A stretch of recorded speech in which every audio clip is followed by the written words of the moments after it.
start. Hello and welcome to the May 26th issue of iTrust's Moneycast. Today we're going to be talking about increasing financial literacy for kids. And why is it important? Because, financial skills are just about the most basic of life skills that you can give to your children, just like you teach them about good manners, basic maths, basic rules of grammar for language and so on. And yet, it's an area that we completely ignore when it comes to raising our children. Just think about it. How much time did your parents spend with you telling you about how to use credit cards, or why a certain investment is better than another, or why to focus more on investing rather than consumption?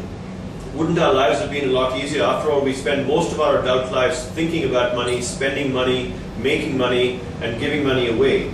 And so, research has also shown that the best time to teach habits to children is when they're really, really young, maybe even as early as the age of 3 or 4, and that's the time we propose you should start talking to your children about money.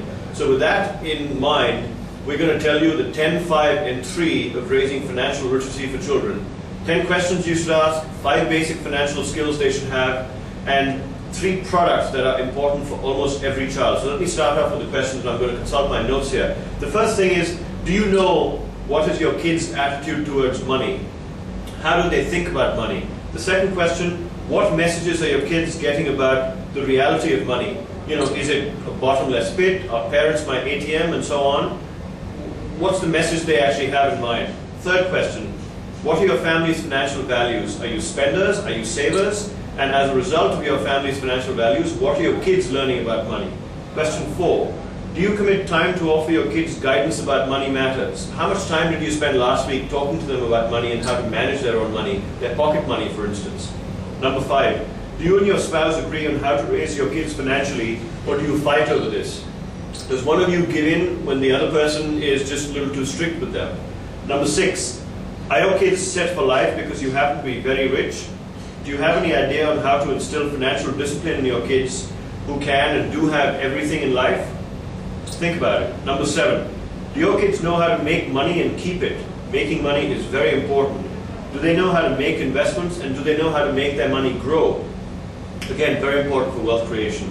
Number 8, do you know who are your kids' financial role models? Who are the superstars that they follow, and what kind of financial habits are they learning from these superstars? Are you familiar with that? Number 9, what financial habits do you want to pass on to your kids?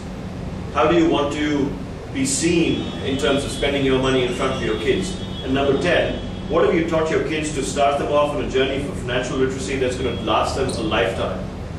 So those are 10 questions that we feel you and your spouse definitely must spend time on together. Let's move on to what are some of the basic financial skills to teach your kids, and we think there's 5 of them. Number 1, how should you operate a bank account, basically depositing money using checks. Number 2, the distinction between consumption and investing. Should I consume today my pocket money, or should I invest my pocket money for gains for a later date? Number 3, how should I spend my money wisely? You should be discussing certain choices that kids have in terms of using their money. Number 4, what is credit? We are in a credit-based economy today. Kids should very early on in their life understand what is an EMI and how a loan exists in order to be paid back before the maturity or at the maturity, so that you don't have an obligation for life. Number 5, what's the value of saving and investing? Do they understand how to grow money through compounding of capital? So these are the 5 basic skills that every kid should be taught from a very early age. And what are the 3 essential products that we feel that you should have for your children? First of all, they must have a bank account to familiarize themselves with basic money transactions. So a bank account. The second thing is they need to have a child plan to give them a corpus to be able to do whatever they want to with the money later on in life.